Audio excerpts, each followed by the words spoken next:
Good evening, everybody, and welcome to our next panel for the Halloween in July Scholarship Fundraiser. I'm honored to be here with Brian Keene for our Back in the Day Part 1. Brian, welcome, and thank you for hosting this multi-series panel. So I just wanted to say thank you, and we look forward to getting the discussion started. Absolutely. Thank you, Max. Glad to be here. We good to go? I believe so. Okay. I will disappear in a moment. Okay. And he disappeared just like that. Hi, folks. Brian Keene. Before we get started, just want to remind you that since 2014, the annual HWA Scholarship Program has helped aspiring professional horror writers with their education in the field. This is a fundraiser for that program. So if you're watching us right now, if you click that little donate button, we'd really appreciate it. Even if you can just give $5 or $10, that will go a long way towards helping future horror writers. Now, tonight, we're not going to talk about future horror writers. We're going to talk to 4 living legends. I'm going to introduce each of them one by one. David J. Schow is the author of nearly 30 books and countless short stories, as well as comic books and nonfiction and other things. He's also a screenwriter whose credits include The Crow, Leatherface, Texas Chainsaw 3, The Hills Run Red, an episode of The Outer Limits, 2 episodes of Masters of Horror, 3 episodes of Creepshow, and many more. He's the man who coined the term splatterpunk, and his honors include a J.F. Gonzalez Lifetime Achievement Award, a World Fantasy Award, a Rondo Award, and a Bram Stoker Award nomination, among others. So, David, welcome to the stream. Thank you very much. Good 2 Rondos, by the way. 2 Rondos. And a Saturn. Let's not go there. I didn't want to list everything, and we're gonna be here all night. No, that'll be the entire show, and I don't want to hog. Up next, we have his sometime partner in crime, John Skipp, the author of over 20 books and many short stories. He's also a screenwriter whose credits include A Nightmare on Elm Street 5, The Dream Child, Class of 1999, and Misty Beethoven, the musical, which won 2 AVN awards. You do not have an AVN award yet, right, David? Not as of noon today, no. John's other honors include 2 Bram Stoker Awards, a Rondo Award, a J.F. Gonzalez Lifetime Achievement Award, and a Wonderland Book Award. Welcome, John Skipp. Hi, everybody. What's up, buddy? Oh, and he's gone. Wow, that was a quick one. That was quick. Right. While we wait for John, let's introduce our third guest tonight. Douglas E. Winter is the author of 7 books and what feels like 1 million reviews, interviews, and nonfiction articles, including celebrated biographies of Stephen King and Clive Barker.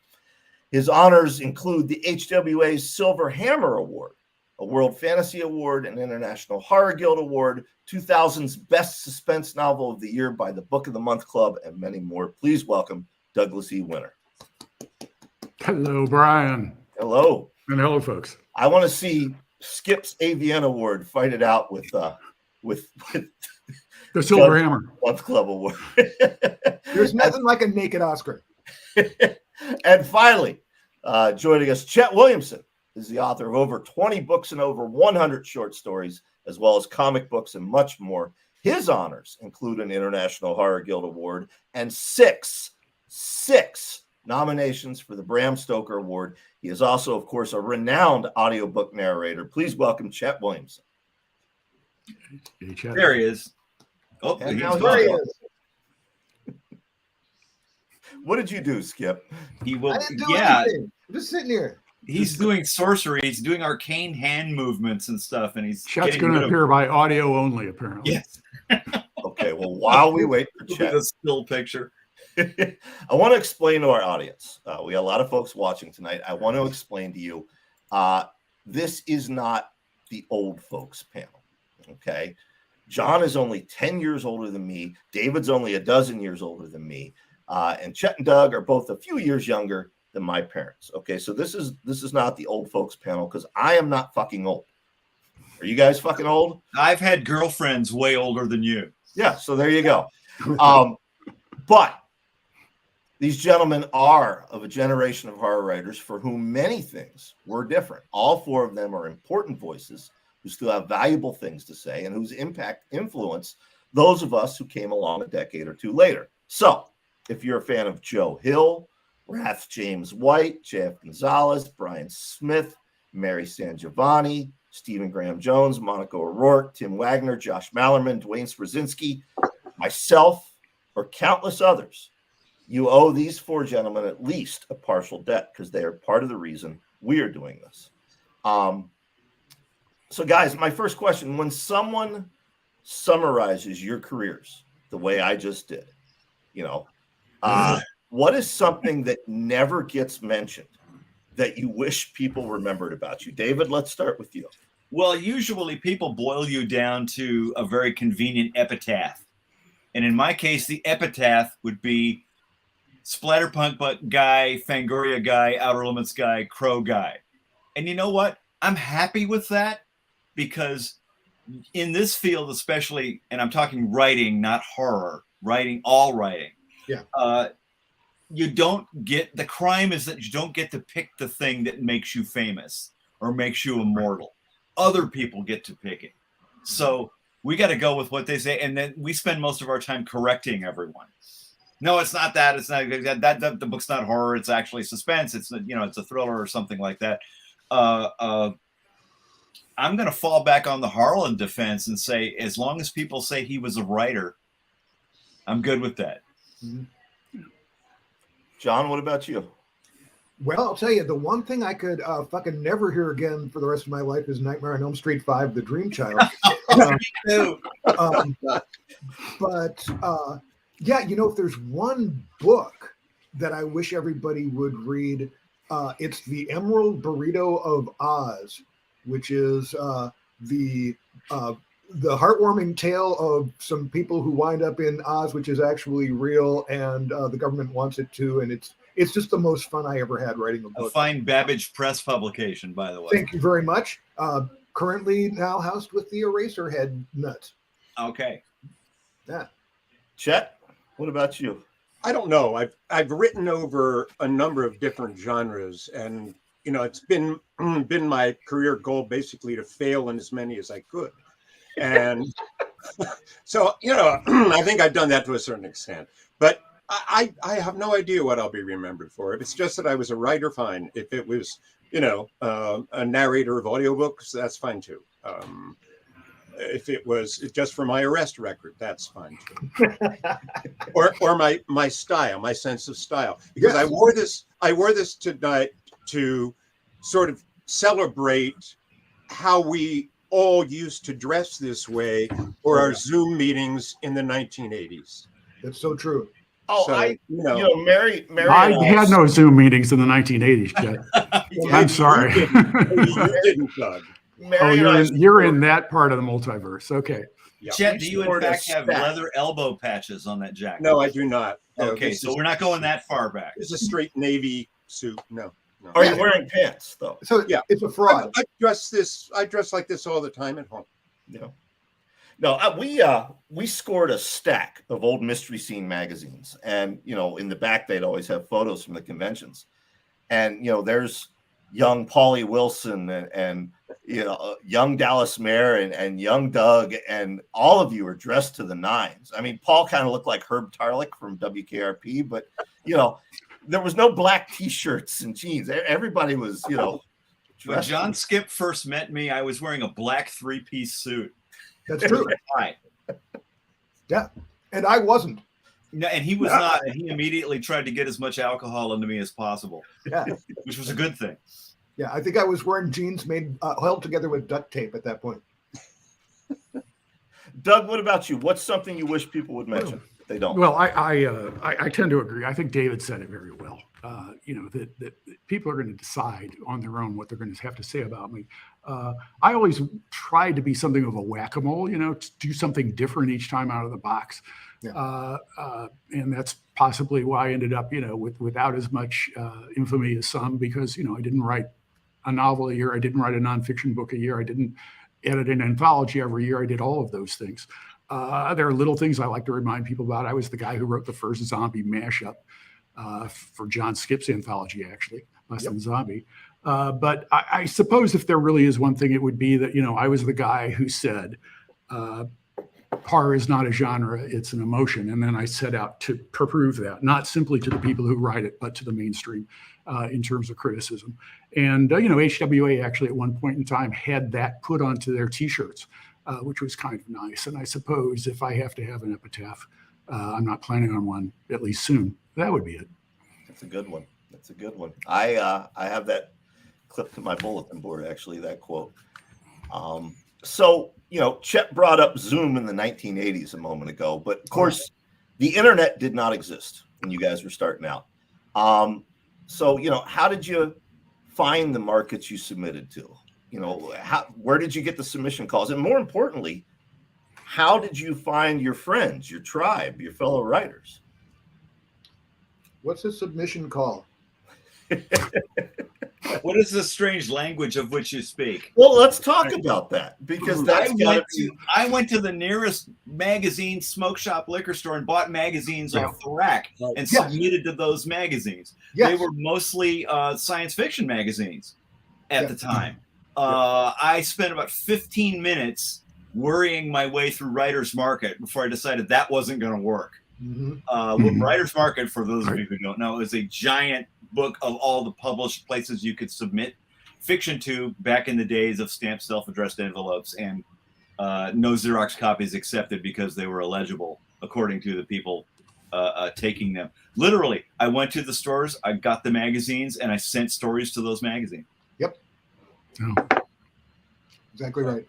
What about meeting each other? Now, John and David, of course, you guys meeting up at, I believe it was a World Fantasy Con is Well, once upon a time, there was a magazine called Twilight Zone magazine. Rod Serling's The Twilight Zone magazine, not to put too fine a point on it.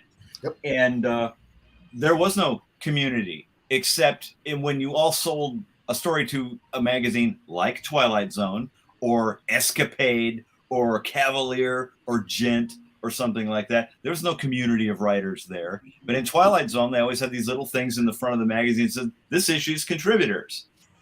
Well, we didn't know each other then. We were only on that page together. Go ahead, Doug. I was going to say there was something of community, though, based around conventions. A lot of them and the World Fantasy Con, but a lot of the conventions were science fiction conventions, actually, at which horror was sort of set off to the side, but the people came to them. And then there were the writers who had evolved out of science fiction into horror, like Paul Wilson and Charlie Grant. And they were very accessible people and very inviting people. And they also, Charlie Grant being perhaps the best example, he began editing an anthology every year. And he was very open to seeing new people in it and very encouraging of new people.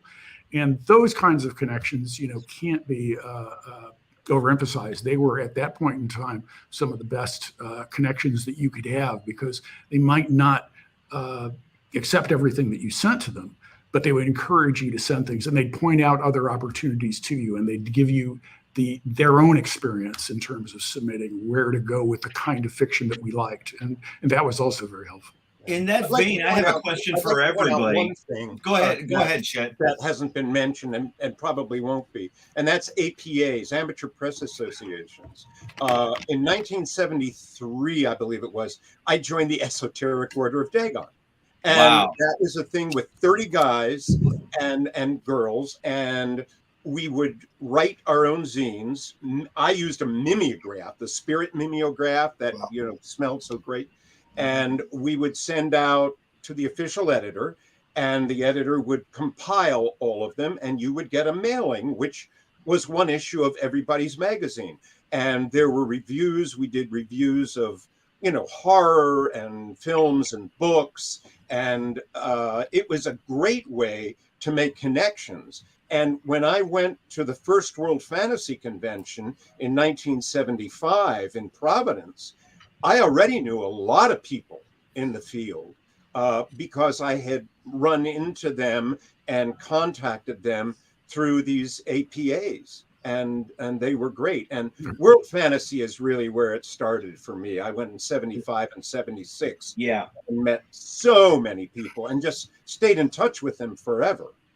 Yeah. Now, none of you really, well, Skip, I guess you still do, but the rest of you don't really do a lot of conventions anymore. Is it just a matter of don't have the time anymore? You're focused on other things in life, or has the scene changed? Yes. Next. Okay. Let's talk about the scene changing. Of course, the great horror crash of the late 90s, everybody, or the mid to late 90s, everyone knows about that. All of you moved on to writing other things, particularly outside the genre. But eventually, one by one, you all came back, dipped your toe back in. Now, John, am I allowed to share our conversation? Of course. Yeah. Okay. So, Somebody's at gotta that do it. point, I was doing pretty well with leisure books. I was getting a sizable advance compared to what a lot of other people starting with them were getting. And you came back and you sold a book to leisure, and I thought, well, surely they're going to pay him something comparable to what I'm getting. And am I allowed to share actual numbers? Sure. Okay. You reached out to me and you said they only offered me $2,000, and you were stunned. And I said, well, yeah, that's about standard what they're offering people. Personally, you're John fucking Skipp. I think you should get more than that. And you said, Brian, you don't understand. Back in the day, we used to get $200,000. and I hit the floor. I didn't. It wasn't quite $200,000, but it was substantially more than two. Yeah. Yeah. It shocked me. I'm curious, Chet, Doug, David, did any of you experience that same sort of shock when you sort of re-entered after going and doing other things? Oh yeah. I mean, when we started out in the 80s, I mean, if you sold to Tor or to Avon or to any of the just regular horror lines, you would get anywhere between $10,000 and $20,000 in advance. And and when I started hearing what people were getting in advances today, I went, why bother to write? I mean, I usually spend a year writing a book, or Right. used to, and it just isn't worth a year of my life for $2,000 or whatever. I mean, it's ridiculous, Unless you're doing reprints. Same with short stories. I mean, we all of you guys were in Twilight Zone at one point, weren't you? Yeah, and we used to get a fair amount from Twilight Zone for that, and it was a great market because you could go and if you wrote a good story, Ted Klein would buy it. Yeah. And I had a number of stories in there that I was really proud of and got reprinted and award nominated and everything. But the money was also good. It's Chet beat us all in there. He was the first published in the magazine, I think, of all of us. I don't know, October '81, I think. Yeah. Oh, 81 was me as well. I mean, my very first World Fantasy Convention was in '82, and I walked in with my copy of Twilight Zone magazine because nobody had any idea who I was, and I didn't know much of anybody either. And you know who was really nice to me that first weekend? Doug. There were so many people who were just like, who the fuck is this kid? And Doug was really nice. This Doug? This Doug was nice. Yeah. Thanks, Doug. Could you, Nightcry, Thank you, John. Zone, some of those other, could you make a good $1 just writing short stories and Doug, in your case, reviews and such for that market back then? Or no, well, certainly I could not writing reviews and not writing short stories. I should say, Brian, just not to disagree too much, but I don't ever believe that I left horror in any sense. During the 90s when things were difficult, I was editing Revelations. I was writing my book on Clive Barker. And when I wrote Run, that was a specific statement that there could be very horrific fiction that was not called horror fiction. And I was really pleased to see some people called it horror fiction, which, which was very pleasing to me, because my point was that this was what most people would call a suspense novel or a neo-noir novel. But it is, it has a level of horror that is beyond what's going on in a lot of contemporary horror fiction. I think the thing that I want to emphasize, though, about this whole time period that really gets lost and that people today may find just absolutely shocking is that once upon a time, there were people who were called mid-list authors. And people who made a living, and they made a very good living without being so-called brand names. They could write, they could live off their writing year to year to year, and do very well actually at it, without having any level of fame whatsoever. That they'd be on the racks and their books would sell, and they would sell in quantities enough that the publishers would keep paying them good money. That was the downfall. That's what happened in the 90s. That the downfall came in the 90s when the mid-lists were destroyed. But that was the one significant, I think, goal of a lot of people who are writing back in the 80s, was to free themselves from whatever they were doing, being a teacher, being a lawyer, being whatever they were doing, and become a writer full time. And there was actually the possibility of doing that without having a so-called breakthrough book, or without having a 1 million copy bestseller. Yeah, I would, that mid-list income, as somebody who was there at the, I don't want to say the mid-list resurgence, because it was never a resurgence, but certainly with Leisure for a while, they had a respectable mid-list. But the indie market these days, there are a number of us who are making a mid-list living writing for the indie market. None of us have fame, etc. But you keep cranking out the next one, and you don't have to go get a day job. So it's still there. I think the mentality is still there. But for a lot of these indie writers, I don't think they realized that thing existed back then, but it was on bookstore shelves rather than on Amazon. But now you can't make a living on mid-list writing one book a year. No. Yeah, hell no. That's what I'm struggling with is, okay, in another 10 years, I'm not going to want to crank 4 of these out a year. How the hell do I, I don't have an answer yet.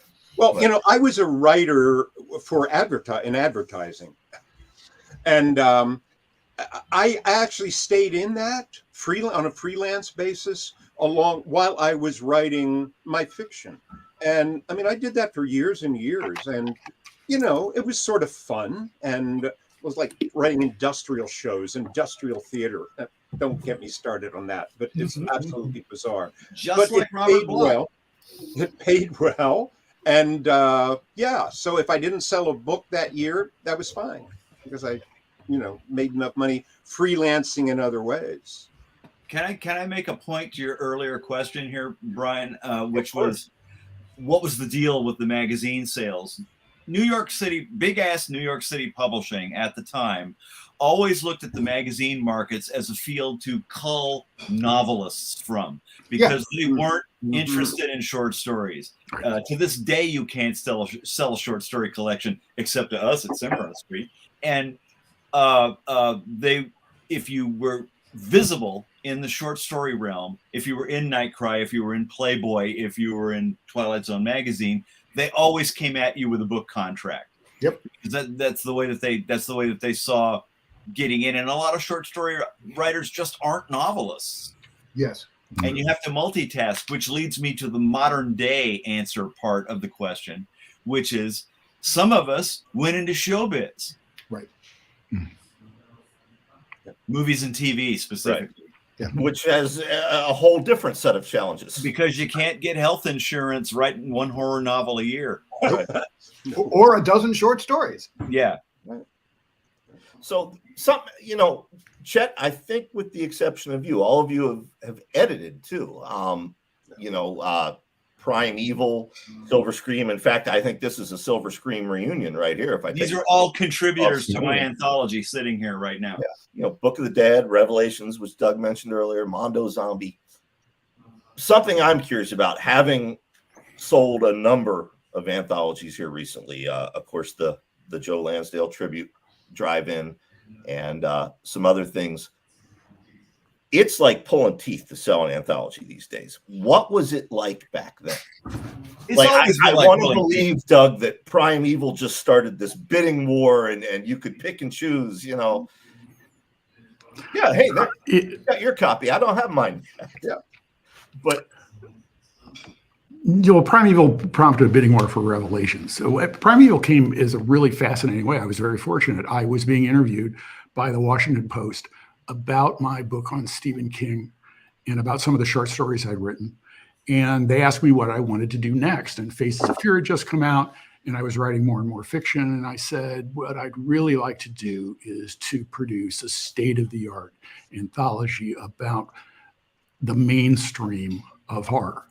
How horror should be viewed by the mainstream, and how the people who are working in it today are really significant literary talents. And this Washington Post book world ran this with this interview of me. And not that long afterward, my editor at NAL Signet called me up and said, hey, we saw this interview that the Washington Post did with you. Are you really interested in doing this kind of book? And I said, yes, of course I am. And they said, well, we'd like you to do that. And I said, well, talk to my agent. And at the time, I thought, and my agent thought, that what we were offered was, a really significant amount for a short story anthology. And it was. But little did anybody know at the time. I mean, I had high hopes for the book, but it's now considered the best-selling anthology of original horror fiction of all time. And it became sort of among publishing, and was one of the best-selling anthologies, pure and simple. And it became something of a legend. So by the time came that I was going to do Revelations, the book that became Revelations, I obviously had this kind of market credibility that, whether it was a proper one or not, but from the impact that book had, that we really could provoke a bidding war for the book. Which was at one point both obviously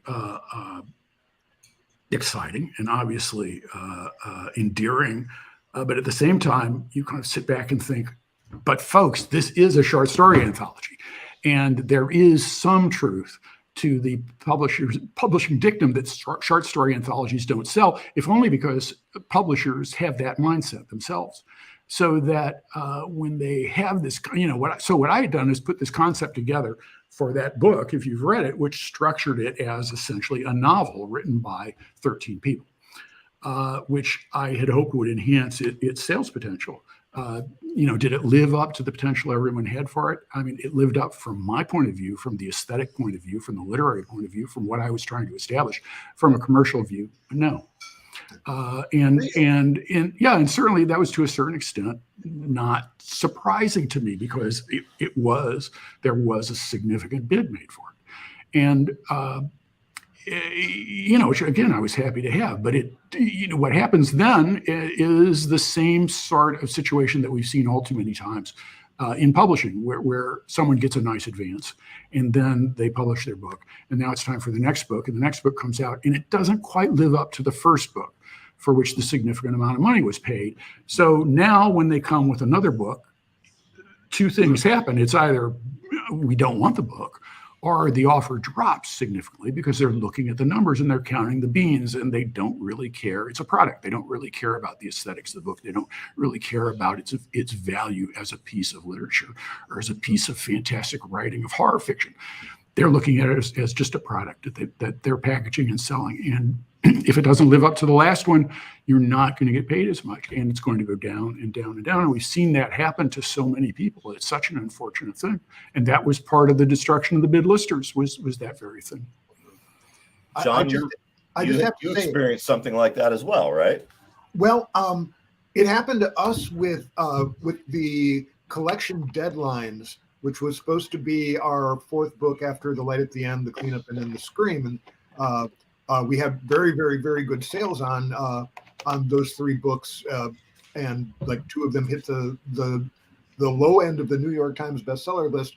And so then the fourth book was supposed to be the short story collection, and they're like, well, can you make it more like a novel? We're like, well, what do you mean? And they were like, I don't know, just, make it smell like a novel or something. I don't know. So we're trying to figure out how the fuck to puzzle this out. And eventually just came up with this thing about this guy who couldn't sell his short story collection. So he killed himself, and all the stories wound up in the walls, and somebody read them. And that was the connective tissue, sort of the wraparound sort of affair. So we gave them their novel, but they treated it like a short story collection. And all of a sudden we went from selling 1 million copies to selling like 57,000 copies. And we never recovered. They treated The Bridge like a total failure walking in, and Animals was barely even considered. And that was the end of that. And it was, again, because they wanted it to be one thing while actually buying another thing, marketing it badly, and there we went. Well, it became a self-fulfilling prophecy. Yeah. That if it only sells so many, then they cut back the print run for the next book. And of course it sells fewer than the one before. And then they do it again until you're left with nothing. Yeah. Well, and if any of you had a 2-book deal with a hardcover publisher, they do 2 more insidious things, which is that once upon a time when you published a novel, you could expect a paperback a year later, right, when the second novel of the deal came out in hardcover. Well, number one thing they do, you don't get the paperback. Number 2 thing they do is they print the second book of the deal in a smaller trim size, so they don't even match up on the shelf, right? And at that point, you've been thrown under the bus. And so where it wound up with me and with Craig was basically after Animals, it was like, well, you tried your cool, fun, splatterpunk, rock and roll kind of novels and everything, but could you maybe just write a nice novel with a nice dentist in a small town, and a scary thing happens to his family and everything. And it's like, yeah, I could do that, or I could just fucking kill myself. I think I'm going to go towards the kill myself route, which is sort of what happened. Now, this is not on the, we were talking earlier via email about, some of the things we wanted to hit on. This isn't on the list, but John, while you were talking about that, it made me remember for The Bridge. Yeah. You and Craig recorded the soundtrack. Yeah. I think I saw it advertised in Twilight Zone or Death Realm, one of the magazines back then. Fango as well. Fango, boom, instant sale for me at the time. Was that driven more out of creativity and your collective muses, or was that shit, we got to get our sales up? No. Let's think outside the box and do something to promote it. No, it was totally about creativity. I mean, the fact of the matter is, the music for The Bridge started happening when Craig and I were extras in the Tom Savini remake of Night of the Living Dead. And I'm standing there the first night by the effects shed with John Bullich and Everett Burrell, the effects artist, watching the zombies go down the hill, smoking a big joint. And all of a sudden I start hearing this music in my head, and went back and wrote it. And when we didn't get to do the soundtrack for Night of the Living Dead, that shit started turning into The Bridge. It was just a matter of timing and where you put your creative juice. That's how that happened. That's something else, not on the list, but something that is definitely ties in with this discussion. These days, of course, publishers don't do any promotion at all. Maybe some of your small presses do, but not the mainstream. So, it falls on the authors to do it. Back then, was it any different? I mean, could you rely on your publishers, to promote the Kill Riff, for example? Or, Chet, when your Ravenloft novel came out, did TSR get behind it and, shove it out there? Or were you stuck promoting even back then, pre-internet? It depends. A lot of it depends on where your book is placed by the publisher. Like when I had Dreamthorpe come out, it was listed as an A title, not the super lead, but the second one. And I mean, they had a nice display and whatever it was, and then it got some promotion.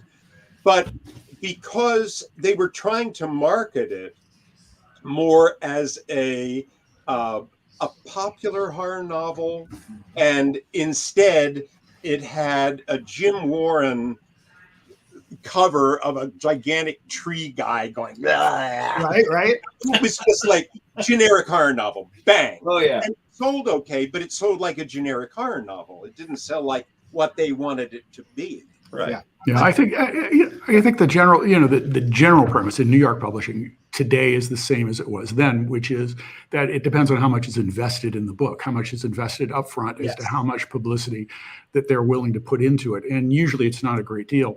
And then of course there is that 1% of writers who get tours, who get a significant amount of advertising and the like. The difference, and it's a big difference between now and then, is that then you got significant free advertising courtesy of the publishers through review copies, because there were so many newspapers and so many book reviewers, and the publishers would push out review copies to those newspapers so that and occasionally to radio stations, so that you could get coverage that they didn't have to pay for other than putting the review copy together, but you could get your book out there and reviewed, oftentimes even if it wasn't the publisher's lead title, or if it wasn't even the second title. They would push the books out to those different review outlets. I saw the review copy lists at a couple of publishers in New York, and the lists of review copies that were sent out were staggering. I mean, the pages of just the places that they were sent were 15-page lists. Wow. Yeah. So I have to just say, I was so stupidly fortunate in the way that things went for us, because when we sold The Light at the End, the punk vampire in the subways novel, it took 1.5 years to release it. But when they released it, I was living in New York City. I had just, I didn't have to be a street messenger anymore, but I was kind of like in a weird limbo. And they had ads for The Light at the End on buses. Yeah. It was insane. I would be walking down the street and there would be an ad for our book on a bus or on a subway train. That lasted about 2 months, but in those 2 months, they sold a lot of books because they put a lot of muscle behind it. They did not put the same amount of muscle behind the second book. It did not sell 1 million copies. It sold a lot, but it was a disappointment. Then they did the Scream, and they did a big campaign on that. We sold a shitload of that, then deadlines, and all of a sudden we were gone. It was as if none of it had happened. So you wait for sales, and then you wait to get paid. Well, there's an intermediate stage, Brian, which is you could also tell how good your book was going to do based on its position in the publisher's catalog that they sent out, how big the ad was in the publisher's catalog. And there was another place, in addition to what Doug was talking about, which was the ABA, the Booksellers Convention. They gave away tons of ARCs at those conventions if you had a book with that with your publishing company. There was a lot of visibility. There was a lot of traffic. Lou Shiner and I sat in a line at an ABA autographing our copies for a line that went out the door and literally around the sports stadium. Wow. We were just signing until we were, bleeding. And did you see results from that? Yes. Unfortunately, with my first novel with Tor, The Kill Riff, the argument can be made that they gave away more reading copies than they sold. Yeah. Yeah, it's probably true. One thing I guess this holds true. Several years ago, Paul Tremblay and Mary and myself and a bunch of other folks, we were at Brown University reading through H.P. Lovecraft's letters. And there's cool stuff, David. I told you, letters from young Bob Bloch and stuff. But the one thing that echoed throughout his correspondence between him and all these other pulp era writers is they're waiting to get paid. They're waiting to get paid, and they're not getting paid enough. And they really wish, the check would come. And since then, my new hobby is to track down correspondence and go to universities, go through the archives. And this story gets told over and over again. And it's still being told. Well, WGA is on strike right now because writers still ain't getting paid. I was about to mention that. Yeah. So, that's something that hasn't changed. What are some other things from when you guys were starting out and now? What hasn't changed that you wish would change? other than, of course, us getting screwed on pay. Well, as Donald Westlake pointed out, it's like they're still paying the same rates for short stories today that they were paying in the 20s. Yeah. That's a century ago, folks. Yeah, it's ridiculous. Yeah. So if you think you're going to make a career out of writing horror short stories, and unless you got a secret way into it that I don't know about, you'll find it hard to pay your gas bill. Yeah. But you can have a lot of fun. You need a lot of gas, yeah. Just a quick aside, Scott Edelman is in the chat. Chet, he appreciated your Jim Warren shout out, and he wants us to know that Jim is still with us and turned 93 years old yesterday. Wow. Wow. That's great. How about that? Wow. That's kind of a morbid segue, but it works. You mean to the why aren't we dead question? It's me. Yeah. It's me. You know how I do. We've all had, writer friends who either fallen behind or they faded away or they passed on. Who is somebody, because we had a lot of millennials, a lot of Zoomers watching this and watching later. Who is somebody not really remembered now that you wish people were still reading, a peer or maybe someone, who mentored you early on? And well, I don't know about remembered now, but I mean just somebody that you wish somebody was still reading. Can I go first? Yeah, go ahead. Okay. Michael McDowell, who's just being reprinted by Valancourt Books now, so you can go out and find his stuff, or Carl Edward Wagner. Mm-hmm. Yep. Yeah. And I have to say Charlie Grant, because Charlie was so important to my own career. A mentee of mine, I mentioned to her Charlie Grant, and she said, "Oh, the film reviewer," and I sort of wanted to scream. And unfortunately, I think he has been forgotten.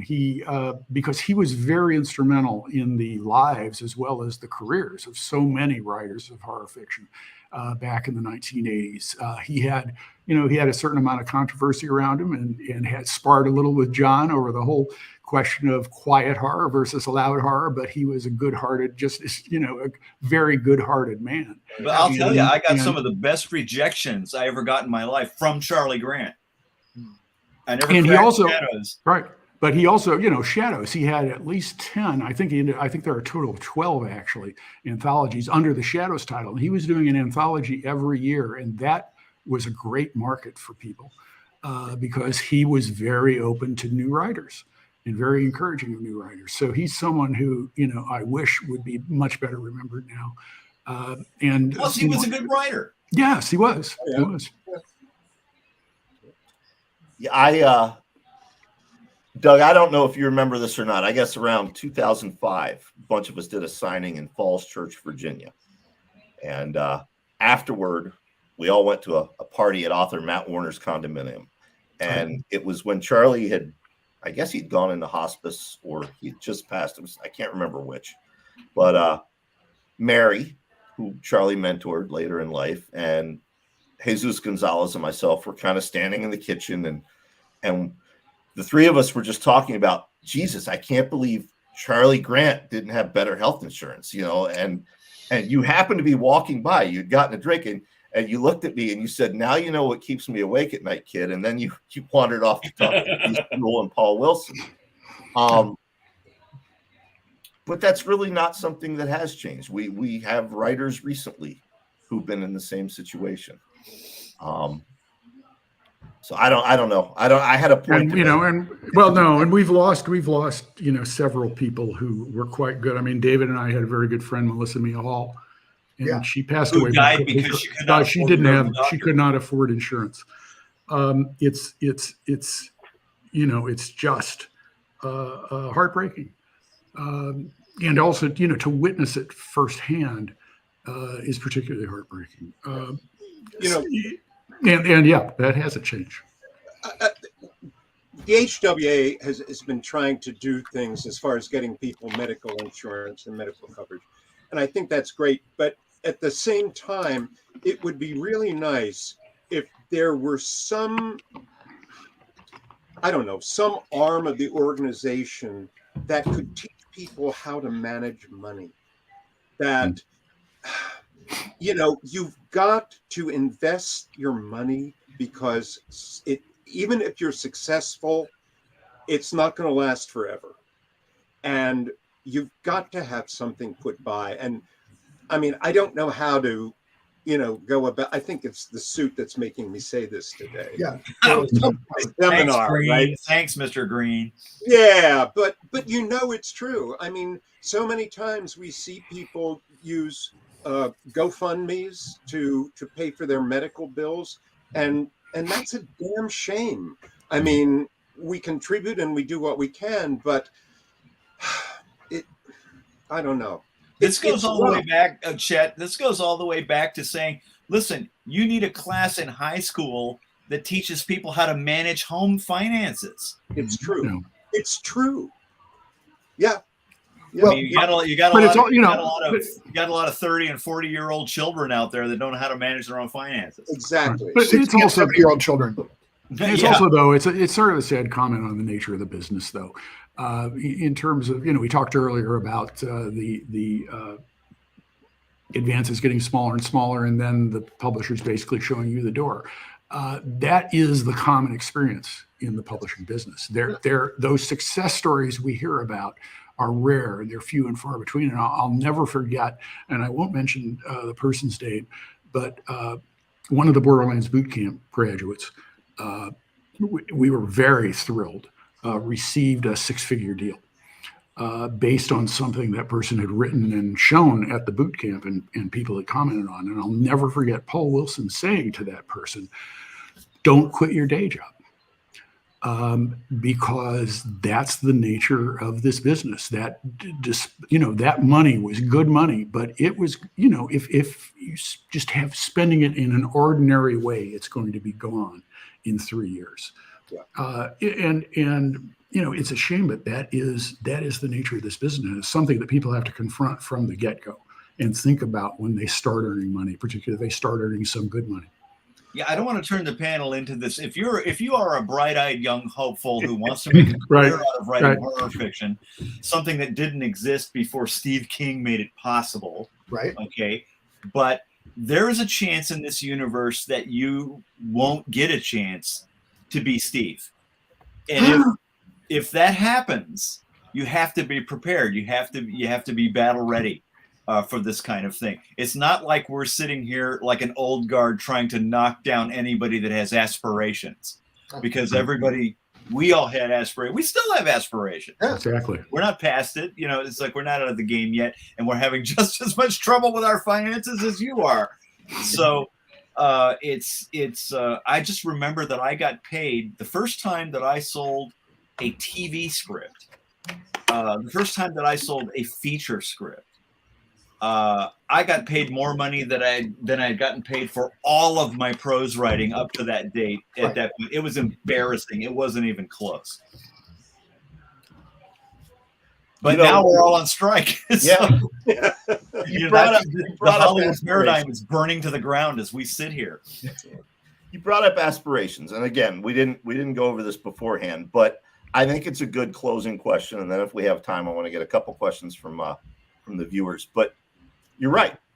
Every one of us still has aspirations professionally. Yeah. So, David, let's start with you since you brought it up. What do you still want to do? What do you still want to achieve? One of the things I want to achieve is what I'm achieving right now, thanks to the good offices of Cimarron Street Books. Since the pandemic started, we started reissuing my short story collections, which was something that I was personally heavily very vested in, because I think every writer wants those books to come out in a uniform edition to line up on the shelf where the spines match. Yeah. You know what I mean? And that's what we're doing. We put out 11 books in a year and a half. The new one is on deck to be released in about a week, which is a reprint of a book I did called DJ Sturbia. And just to continue, and in the process of doing those books, new little interim books have suggested themselves. And so, a lot of people are not only forced to become their own publicists, they're forced to become their own publishers at this point. You have to. Brian's done it. John's done it. and it's like it's part of the equipment that you have to kind of survive this battlefield at this point. And that's what I'm interested in doing, because technically, I mean, as far as the outside world is concerned, I'm retired. I'm a retiree on a pension. I have a pension thanks to the Writers Guild. Thank you very much. Yay. But yeah, it's like that was one of my targets back when I started writing. My targets were to get books published, to exist in that world. And if I don't do anything else before the end, I did it. I've accomplished what I wanted. John, what about you? I'm guessing something musically, perhaps? Well, I announced, I guess it was last year, that I'm not going to write any more books. Right. That I'm going to spend however many years I have left. I refuse to die before making 3 feature films that I'm proud of. And so that is my entire fucking thing right now, is I'm just leaning into that. That's what I do all day, every day. And I'm going to make some. And then I'm writing music for the movies that I'm making. And that's, I mean, one of the best things about COVID was I finally learned how to play the piano. I'm not great, but I can actually play a piano and write on it now and everything. And yeah, so I'm doing shit that I really, really want to do. I'm crossing off some boxes that I have not yet crossed off. It makes me crazy that I tried for so long and haven't made one yet. And I think part of it was because I kept going back to books that were not feeding me and that people had kind of stopped reading.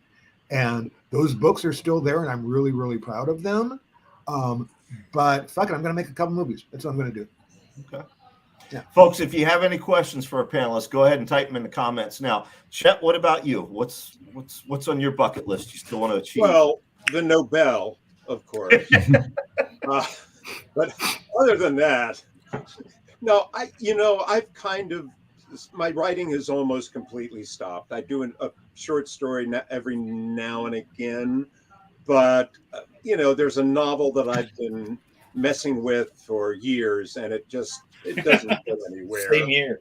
Yeah, and I've got 2 novels that I'd written earlier that I really like, but they're not right for markets. Okay. So I'm just like, I just want to record audiobooks and interpret your guys' wonderful voice. Because Brian, I've done you. Dave, I've done you. John, I've done you. Mm-hmm. They say have a side hustle, and the one you've got is a good one. Oh, absolutely. It's a fun one, and I enjoy it. Yeah. I have to, Doug, and we'll get to you in a second. I'm going to give you more time to think about yours. I have to tell a quick story. Mike Lombardo, young filmmaker, director, he thought Chet was just the audiobook guy. And had a party here at the house. And Chet was in the laundry room getting a beer because I had the beer cooler in there. And somebody explained to Lombardo that Chet had written his favorite Aliens comic book. And Lombardo makes a beeline in there, pins Chet in the corner. Your wife came out 20 minutes later and said, "Can you go check on him and make sure he's okay?" Yeah. But the rest of the day, he said, "I thought he just did audiobooks." I had no idea. That's awesome. Chet does Crow books, man. I did. I've done 2 More than me. Yeah. Doug, what about you? Well, I have another life as an attorney, and which I'm fortunate enough to have. And over the past decade, I've spent a lot of time that would otherwise be devoted to writing to trying to put those talents in service of different social causes that are important to me. As one of the lawyers who challenged the ban on same-sex marriage in Georgia, and those kinds of pursuits have their own rewards that aren't financial. They aren't, it's not a pat on the back. You just feel like you've done a job, and hopefully you've done it well, and hopefully you've done it well enough to help people who are less fortunate than you, or who are for various reasons downtrodden, or for various reasons just unfortunately considered less than ordinary citizens. Yeah. So, but I'd like to think I still have one at least one original new book in me. I'm sort of in a position like Chet where I have wrestled with one for quite some time. And haven't had what they call a positive finish. So, but I'm hopeful that that it will be there. In the meantime, in terms of things that are happening, I know that finally my trilogy of zombie stories, zombies mashups, American Zombie, is finally coming out after about a decade of waiting.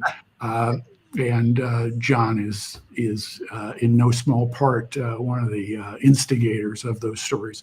So I'm glad to see that happening. I've also I've been working for several years now on just a project dear to my heart, which is translating and editing a collection of short stories by the late Italian horror film director Lucio Fulci.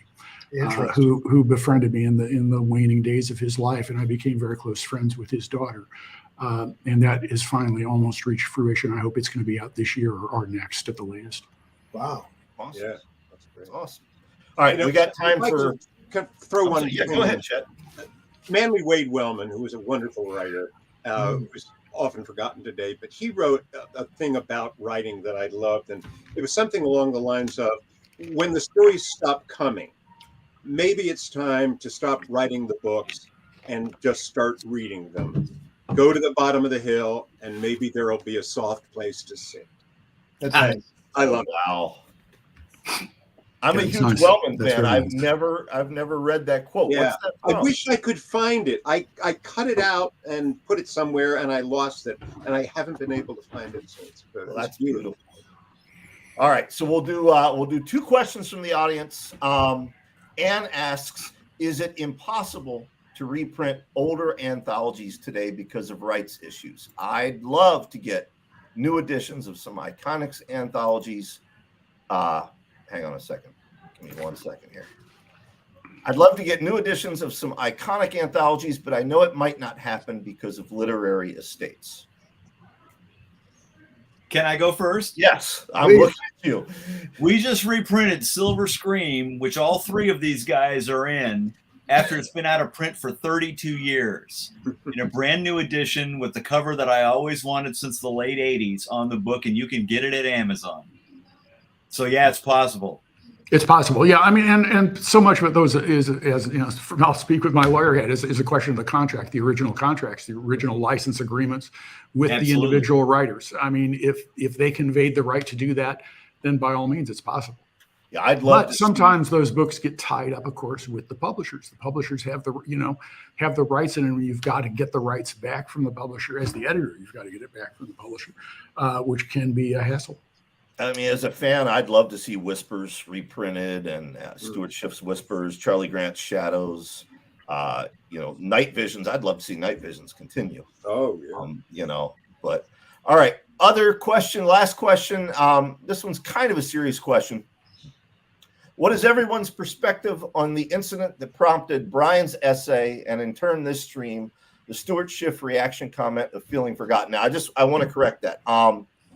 I wasn't saying that Stuart felt forgotten. It wasn't Stuart's reaction. I was talking about Mort Castle sort of feeling forgotten, which I think is valid in Mort's case. Mort did some important things. Maybe he should have read the room a little bit, and that's not anything I wouldn't tell Mort.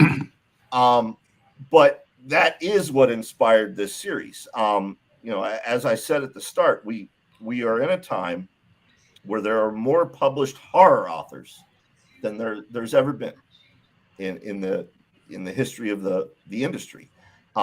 It's very hard to stand out, but it's not only hard for new writers, it's hard for these people who've been doing this 30, 40 years. Sure. I do think they have valid concerns in that regard. So I guess what is everybody else's thoughts on that, or do you have an opinion you want to express on that? I would just like to say that maybe you give out more than one award a year, and you sort of parse it out across categories in such a way that people are being remembered, because it is such a large thing. It'd be more like a Rock and Roll Hall of Fame thing than like once a year or somebody gets hauled up in their wheelchair with their fucking colostomy bag hanging because everybody's forgotten about them for the last 80 years. All right. I don't know if Wrath James White is watching the stream or not. I'm not supposed to say this yet, but Wrath, fuck it, I'm gonna. I would like to announce that starting next year, the Splatterpunk Awards will be giving away more than one J.F. Gonzalez Lifetime Achievement Award per year. That's horrible. Why would anyone suggest that? Not quite Rock and Roll Hall of Fame dais, but we are going to give away multiple ones. Like I also think one disadvantage that older writers have, the ones like us, we've been there, done that. I think we don't feel as great a need to have a significant social media presence. Certainly I don't, because I've always been the kind of person who thinks, well, my work should stand as my work and I should be remembered for my work rather than for how I publicize myself. But, these days, if that happens, then there's this whole, type of situation where you're sort of gone and forgotten. If you're not seen and not heard, you're forgotten. I mentioned that to Megan Arcuri. I'd hoped to go to the Stoker Awards this year, since I'd had great fun when I went 2 years ago. And she had said, you really should come. You really should come. And I really wanted to do it. And then, circumstances prevented it. And I said to her, I kind of feel sometimes if you're out of sight, you're out of mind.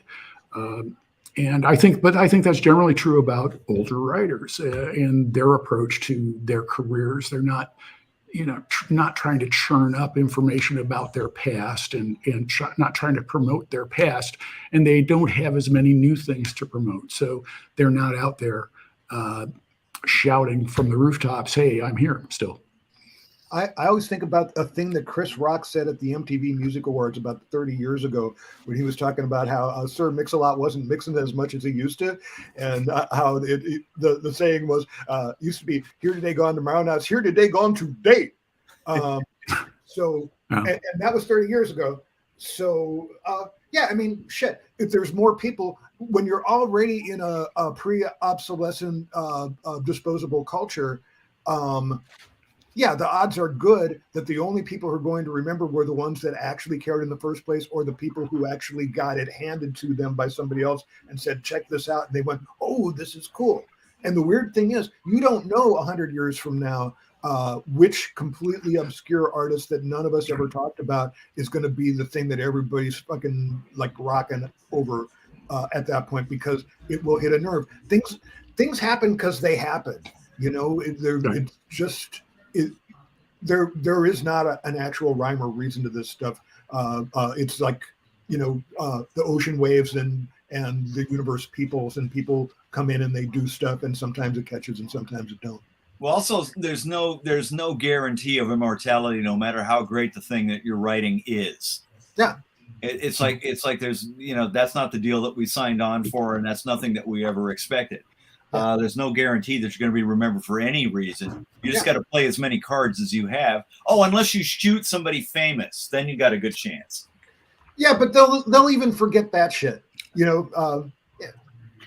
Awards are nice, but they're as ephemeral as everything else in this business.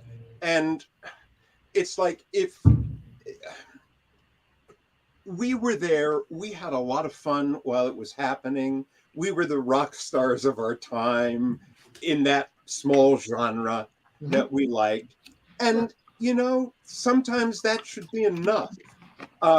If we don't constantly keep our name and our work in the public eye, and I don't have the energy or the desire to do that anymore, then let the chips fall where they may. If you want to remember me and read some of my books, that's great. And I've got a Chet Williamson shelf. Yeah. Wow. Well, but if you don't, that's fine too. Maybe somebody will find them 20 years from now. Well, and how many readers do you need? What number would make you happy? I mean, it's ridiculous. I mean, as long as one person is looking at this stuff, one's enough sometimes. Yeah. Well, and look, closing thought. You hit the nail on the head. I mean, you guys were absolutely rock stars to me. I've told each and every one of you that individually. You were rock stars to Jesus Gonzalez, Brian Smith, Mary San Giovanni, Wrath. So, thank you from us for blazing the trail. And I hope the younger viewers watching understand that you blazed that trail. And if they don't, then they need to start over from the beginning and watch this again, and then go out and buy some of your books. That would be nice. Yeah, that would be nice, yeah. All right, gentlemen, thank you very much. And folks, if you're watching again, please support the HWA Scholarship Fund. It's been doing good things for up and coming professional horror writers since 2014, but they can't do it without your help. We will see you back here next Sunday, I believe, with Linda Addison, Ellen Datlow, Stephen Rasnick-Tem, and a couple other surprise guests. Beautiful. So great. All right. Thank you, Brian. Thank you, guys. Thanks. Great to see everybody. Same here. Hey, John. Now, I don't have control of this StreamYard, so we can't end. We're stuck here. Yeah, we're stuck. All right. So this is the